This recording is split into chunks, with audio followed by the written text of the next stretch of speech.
various types of associations, organizations, political parties in British India and the leaders associated with those. ये UPSC का one of the favorite topics है as far as the civil service exam is concerned. आपके screen पर एक बहुत सरल सा सवाल है जहां पूछा गया है कि ऑल इंडिया किसान सभा, जिसकी फाउंडेशन अप्रैल 1936 में लखनऊ में रखी गई, इसके फर्स्ट सेशन को कौन प्रिसाइड कर रहा था, उसका अध्यक्ष कौन था? सहजानंद सरस्वती, एनजी रंगा, राम मनोहर लोहिया या फिर जयप्रकाश नारायण? आप अपना आंसर कमेंट सेक्शन में मेंशन कर सकते हैं। So the first president was Sahajanand Saraswati, तो करेक्ट आंसर भी यहाँ पर यही हुआ। एंड एनजी रंगा जो है, he served as the first general secretary of all India Kisan Sabha. जहां तक राम मनोहर लोहिया, जयप्रकाश नारायण, इन सोशलिस्ट लीडर्स की बात है, they also were associated with the all India Kisan Sabha in different capacities, but first president को पूछा गया है तो आंसर है सहजानंद सरस्वती। आप देखेंगे इनके अलावा इंदुलाल याग्निक हैं, ईएमएस नाम्बुदिरी पद हैं, ये भी ऑल इंडिया किसान सभा से एसोसिएटेड है। अब यहाँ पर ऑल इंडिया किसान सभा को एस्टेब्लिश करने के पीछे का पर्पस था किसानों को एक मंच पे लाना, उनके इंटरेस्ट को प्रोटेक्ट करना, प्रमोट करना, उनको एक्सप्लॉयटेशन से बचाना। सो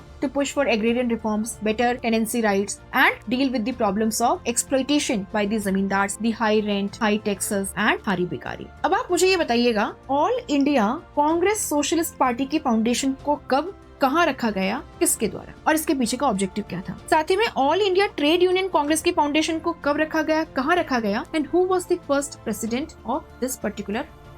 ऐसे कंटेंट के लिए subscribe to sleepy classes and इस क्वेश्चन के डिटेल्ड एक्सप्लेनेशन के लिए आप इसका स्क्रीनशॉट ले सकते हैं। अगर कंटेंट पसंद आया हो तो like, share and do let us know in the comment section.